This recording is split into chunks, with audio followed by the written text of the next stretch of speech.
So my topic today is basically, are citizens, global citizens, maybe a little bit on the low end for education, and should we correct that? Every state in human history, from the beginning to today, without exception, has always faced the same exact threat. There's one threat that upsets every state, without exception, and it's its own citizens. Its number two threat is somebody attacking it from outside. The number one threat has always been its citizens, because citizens can go and demonstrate and protest and riot and rebel and do insurrections and civil wars and revolutions. Citizens are dangerous. So at some level, education has become a part of the equation that every state makes about how to manage the dangers of the citizenry. And the question is, do you want smart citizens who are capable of critical analysis, who are capable of philosophy, who are thinking on their own, or do you want dumb citizens that are easy to manipulate, easy to sort of push in the direction that you envision, people who sort of parrot and repeat what's said? And then, of course, there's spaces in between, and there are other types of citizens. For example, you might be a citizen that's capable of critical thinking, but you know to censor yourself. So then that brings in the next piece in this equation before I jump into the rest of it, which is that every state has some balancing act of power available to it. There are three basic powers. The power to inflict violence. And violence doesn't have to be like the cruel, terrible violence. It could be subtle violence. Like if you're pulled over by the police and given a speeding ticket, that's a type of violence, right? Because it's taking money away from you. Money is time you'll never get back. So in effect, it can be mild violence. It could even just be the threat of the speeding ticket that gets you to drive a little bit slower. So the violence could be really subtle, and it could be really nasty. Another thing that a state has is revenue, because it can take the revenue and turn it into services. It can provide goods for the people. It can take care of the people. Having said that, there are states that are extraordinarily poor, and that's not an option. And then there are states that are extraordinarily rich, and they can do really wonderful things for their population. And then the third thing, and this is the best one, is legitimacy. Legitimacy can come from many different directions. For example, it could be that there's a dominant ideology that everybody's bought into, and people are willing to fight and die for that ideology. It could be that the state has just been around for so long, people can't imagine anything else. In other words, time is a great way to generate legitimacy. It could be that the legitimacy comes from the fact that the people have bought the idea that the state is serving the people. Well, one of the ways to do that is to brainwash people. The other way to do it is to actually serve the people and to actually be in a state that has policies that are actually beneficial and that people can kind of pick up on that. So, having said that, we then have to ask another question, which is problematic, which is how capable are people in making the correct evaluation, right? Like there's this other issue of, we provide them with an amazing education, can they really pull this off? So, jelly beans. If I take a jar about this big, fill it with jelly beans, and then have people come by and tell me how many jelly beans they think are in the jar. So, I don't know, let's say I put 4,300 jelly beans, here, make it 4,321 jelly beans, it'll be easy number to remember, in this jar. It's a big jar. When people come and tell me how many jelly beans are in the jar, I'm gonna get a huge range. Somebody will say 300. Like, it'll be really wrong, really wrong. Somebody will say 400,000. They'll be just off. It's terrible. It's embarrassing how off they were. Like, dude, how could you not tell there was about 4,000 jelly beans? If I bring in 1,000 people, because that's about what I need to start getting real accuracy, 2,000's better, past that's unnecessary, I'll end up with a bell curve. And the average will be so shockingly close to 4,321, it'll kind of break your mind a little bit. And you can run this experiment over and over and over again, and you'll end up with this beautiful bell curve with the average being almost exactly the number of jelly beans. In other words, as individuals, we're a little dumb, right? But as a community, we're shockingly smart because our species is a community species. We are completely hooked to our community. It's why the Robinson Crusoe story is so interesting to us. Because in a way, once the guy is on an island by himself, he's really no longer a human being. He's become something else, something that's mysterious and other and alien to us. And it's hopeless and it's terrible for him. Because so much of what we are is what we see reflected in others, bounced back to us, right? Of course, it's imaginary because you don't really know what other people are thinking.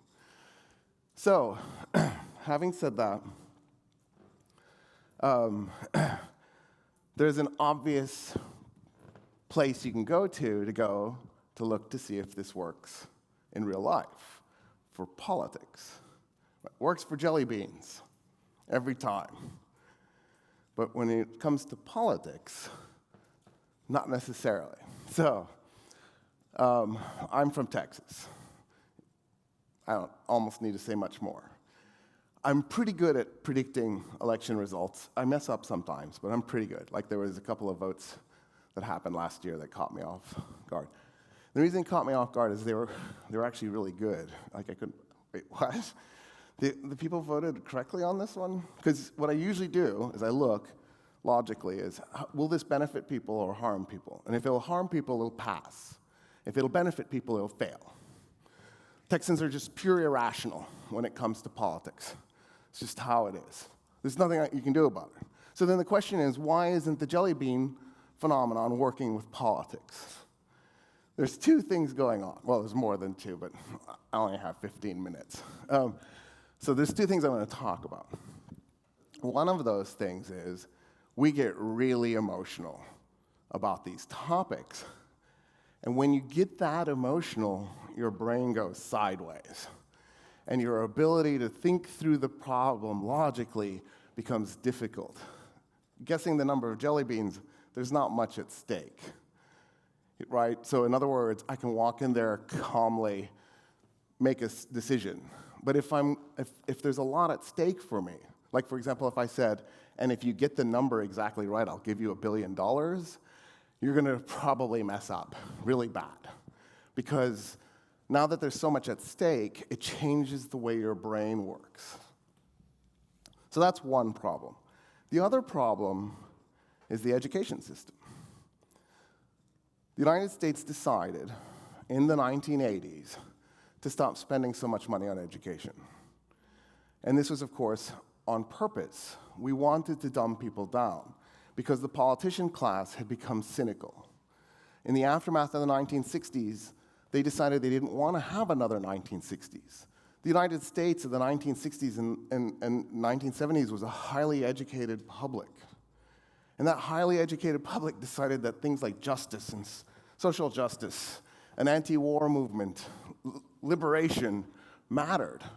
And so the thinking went, if we could just dumb people down a little bit, they'd stop caring about those things. And then it just becomes circus and bread. And then the clever politician class can come in there and manipulate people and get them to vote to re-elect them over and over and over again. So instead of the democracy in the United States being about how can we express the people's will, it turned into who's better at manipulating voters, which is a terrible system. You don't want to be in that system. You want to be in a system where the people's will is expressed, but the goal is to improve the community, not to make it so that the politician class cynically manipulates the public. There are probably places in Scandinavia that you can think of immediately where maybe that's closer to the truth, or maybe New Zealand, or Botswana, or Costa Rica, right? Places where there are good political decisions, good political outcomes, but the United States has gone in a very different path. And so one of the arguments I would make is that that's a result of the last 43 years of budget cuts to education. So we're seeing the fruits of that. So then comes the problem of, well, what's the solution? Well, before I get to that, there's another problem, actually, I have to talk about. Social media. Those politicians in the 1980s made a really terrible mistake, it turns out, because they didn't anticipate what the internet was going to do for us.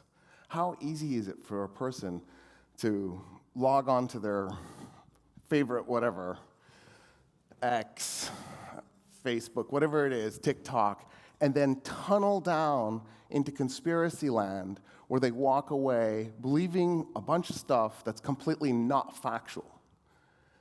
And at that point, then, you have politicians trying to compete with this alternate reality world that's very easy for people to get stuck in. In other words, right now we're facing a bigger problem than cynical politicians. In the United States, we have a phenomenon of people who are flat earthers. A flat earther actually built a rocket, put himself in it, launched himself into space. Well, tried, he didn't get very high. It was kind of sad. You know, I think he only got like a couple thousand feet. At that point, just go climb a mountain. I've been high enough on a mountain where you can see the curvature of the horizon. Like it's not, doesn't require rocket science. Anyway, he did it a second time and died. The first time he survived, though, so that's something. He wanted to see that the Earth was flat. When I've asked flat earthers, how is it that you can fly around the Earth? They tell me you fly to the left the whole way. And I'm like, okay, I didn't see the plane banking the whole way. So how do you overcome this? And the answer is, there is only one answer. Yet we have to go back and educate our citizens. We've made a mistake. In this technological world where you can access information quickly, or disinformation, where conspiracy theories are everywhere, where people don't understand and can't properly assess the situation they're in. If you walked up to the average American right now and said, what do you think the state of the economy is? Most people are going to tell you it's awful. People in polls keep saying, we don't like the state of the economy. Well, we just had two of our best growth years in our history. Well, recent history, last 50 years. 2021 and 2023. I think 2021 was 5.4% growth, and 2023 was, I think, 6.3% growth, which is insane. China was 4%. But the average American has no clue. I think 2022 is 2%. 2% is like what we've been averaging for the last 40 years. So we had a mediocre year and two amazing, fantastic years. There's two possibilities. One, the voters can't differentiate. They don't see how amazing these last 3 years have actually been. Or two, the policies are bad and the wealth is all in the hands of a tiny few elite who are hoarding. Both are bad outcomes, and they're both probably true. So here's the solution. We need to get it so that our citizenry, whether you're in a monarchy or an electoral republic, is capable of the kind of critical thinking that allows them not to get trapped in this well of disinformation, these crazy conspiracy theories, this complete misunderstanding of the world. And the way to do that is you have to have critical analysis skills. So you have to be able to look at something and go, I don't know, I better do some more research. How do you get there? Recently, a Malcolm X speech popped up on my feed. I started watching it and I went, this is really good. I've never heard of this speech before. And then I started thinking, this sounds more like Denzel Washington than Malcolm X. And then I went, his cadence isn't human, it's too, and so I went and looked, and of course it was a fake. But it took me a moment to realize that it was a fake. The average person probably doesn't spend that time to figure out whether it's a fake or not. We're in trouble. We need to be able to have that. Philosophy is the solution. We have to start, as a planet, teaching philosophy in high school, not college. College is too late, especially because there's a bunch of people who aren't going to go to college. We need to start teaching it at the high school level. We need to make philosophy normalized again. In the US education system, philosophy is reduced to ethics. Well, ethics is just a small piece of philosophy. It's a good piece of philosophy, but it's just a small piece. There's more to philosophy than that. And in the process of doing this education, maybe we can avoid some of the upheavals that we keep seeing in the citizenry. In other words, I think the future requires us to make sure that the average person has just enough tools that they can be skeptical, and maybe get past this social media disaster that I think we've seen unfolding in front of us. I don't know where I am for time. Is it good? Okay. So I'm going to stop there. I have about 3 hours worth more of material, but I've been told I can't do that. So thank you so much.